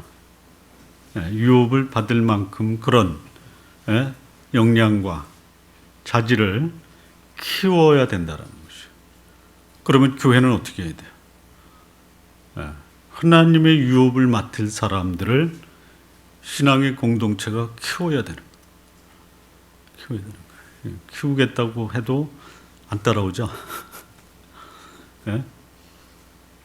성경도 좀 읽고 공부도 좀 하고 성경을 안 읽어서 고전 읽자고 해도 또 아니고.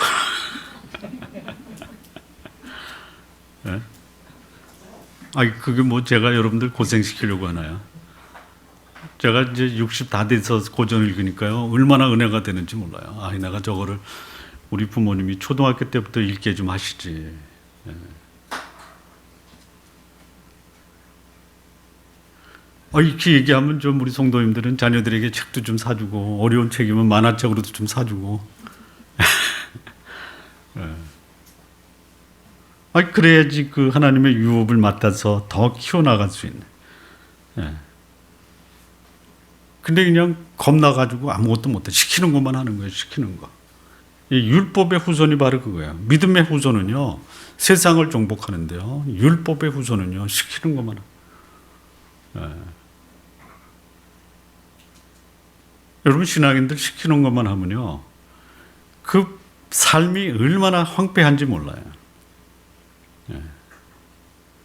세상을 품고 살게 해야 돼요. 예, 세상을 품고. 아들 셋을 키우면서 별일이 다 있습니다. 근데 말썽 피울 때마다 제가 딱 분명하게 얘기한 게 있어요. 꿈은 가지고 있냐? 아니면 꿈까지 포기했냐? 꿈은 가지고 있습니다. 예, 막내가 아주 그냥 말썽 피울 때 꿈도 포기한 거 아니냐 그랬더니 아니요 꿈은 아니야. 그러면 쉽게 말썽 피우지 말아야 될 거 아니에요. 예, 이런 적도 있어요. 학교에서 연락이 왔어요. 한 번만 더 빠지면 이제는 학교에서 내보냅니다. 또 올라가지고 전화. 야, 너 21번 빠지면 저기 태학인데 너 20번 빠졌다며. 그랬더니 여러분 들키면은 들켜서 좀 긴장도 해야 되는데 너 한 번 더 빠지면 태학인 거 알지. 그래서 내가 20번 빠진 건데. 네. 꿈은 어떻게 됐냐 그랬더니 나 거기 확실하게 갈 거야.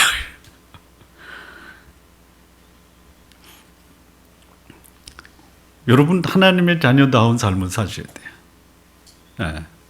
이게 복음에 합당한 삶이에요. 네. 하나님이 주신 그 꿈을 이루어가는 삶. 율법의 얽매임은요 시키는 것만 똑똑한 사람 데려다 바보 만드는 교회가 어디냐. 율법적인 교회. 네. 오늘 교회에서 이런 얘기합니다. 부교육자가 상당히 많아요. 한 20명 정도 돼요. 예.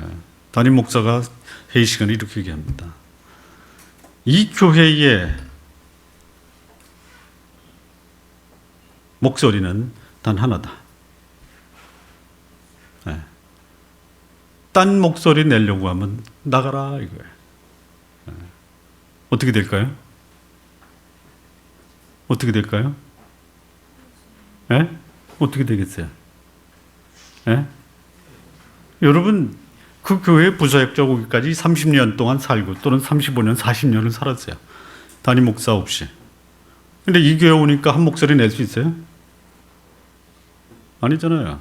예. 하나님이 그 사람에게 준 은사가 있고 그 사람에게 준 꿈이 있고 시키는 거 왜 틀 속에서만 말하라 이거예요. 예. 목사들 성경 공부하지 말고 주일날 목사가 설교한 거 요약해서 그것만 가지고 가서 묵상하라. 예. 죽이는 거예요. 그거. 죽이는 거예요. 그게 율법적인 것이. 율법적인 거예요. 예. 이 복음의 약속의 은혜를 받은 이 복음에 합당한 삶을 사는 사람은요, 하나님이 창조하신 이 우주를 다스리고 우주를 맡아 관리하고 이 우주를 통치할 수 있는 그런 위대한 삶을 살 수 있도록 그 삶을 가능케 해줘야 되는 거예요. 그게 믿음의 후손입니다. 믿음의 후손. 하나님이 아브라함을 데리고 나가서 어디를 보여줬어요? 하늘을 보여줘야 돼요. 여러분, 그 신앙의 공동체에서 목사 입만 보고 살아라. 어디를 보고 살아야 돼요? 하늘을 보고 살아야 돼요. 바다를 보고 살아야 돼요. 바다의 모래를 보고 살아야 돼요. 하늘의 별을 보고 살아야 돼요. 목사 입만 보고 살아라. 내 입을 안 보려면 떠나라. 여러분, 떠나라는 말 할 때까지 기다리지 마시고요. 그냥 떠나시기 바랍니다.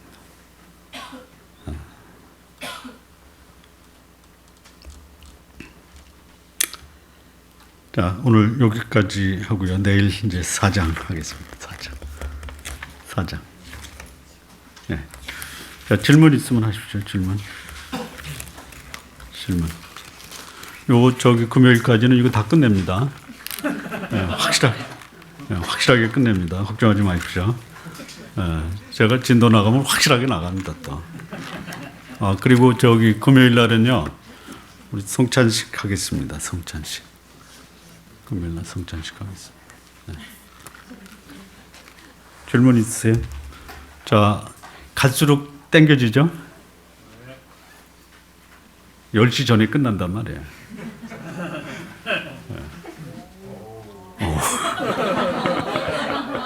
10시까지 채울까요? 아니죠? 네. 뭐 질문 있으세요?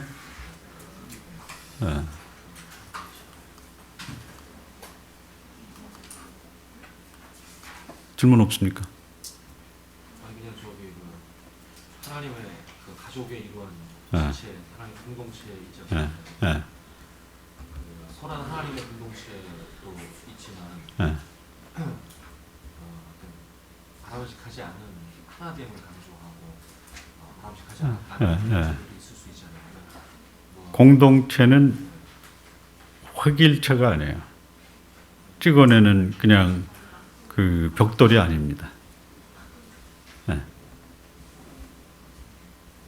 아까 얘기했잖아요. 율법의 약속의 자손을 만들어야지 율법의 자손을 만들면요, 그 저주예요. 저주. 똑같은 사람 아닙니다. 네. 이단이나 이렇게 이단적 성향이 있는 교회에서 특히나 이제 하나교회 공동체 이런 것들 강조하는 경우들이 많이 있지 않습니까? 여러분, 그 대한민국 남자는 군대를 가야 되죠. 군대 가는데 기쁘고 행복한 마음으로 군대 가는 남자들이세요? 근데 끌려가죠. 근데 왜 기쁘게 안 가요? 똑같이 찍어내거든요. 똑같거든요. 네. 군인들 보면 딱 하나만 틀려요. 뭐만 틀냐? 얼굴만 틀려요. 다 똑같아. 먹는 거, 입는 거, 행동하는 거, 잠자는 거, 일하는 거 다 똑같아. 네. 다 똑같아. 네. 그래서 가기 싫은 거예요. 네. 가기 싫은 거예요. 율법이에요. 그게 율법. 네. 군대는 율법이다. 네. 가정은 뭐다? 은혜다. 네. 교회도 은혜입니다. 교회 안에서 자유와 은혜를 경험하지 못하면 여러분 떠나시기 바랍니다. 떠나야 돼. 네. 그 군대 간 장정들 보니까요, 입대한 날부터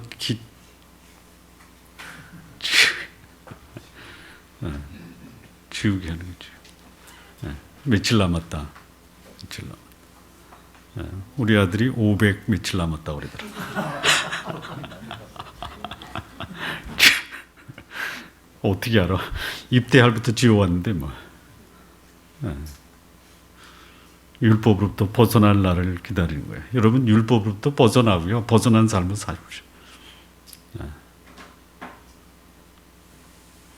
율법에 갇혀 있는 사람을 또 여러분들이 좀 건져내시고요. 네. 기도하겠습니다. 하나님 아버지 감사합니다. 참 우리도 모르는 사이에 얽매여 왔던 이 율법, 우리 주 예수 그리스도의 은혜로 벗어버리고 참된 자유와 그리고 주께서 주시는 그 아름다운 복된 복음의 유업을 누리며 살아갈 수 있는 귀한 주의 백성들 되게 하여 주옵소서. 예수님의 이름으로 기도합니다. 아멘. 예.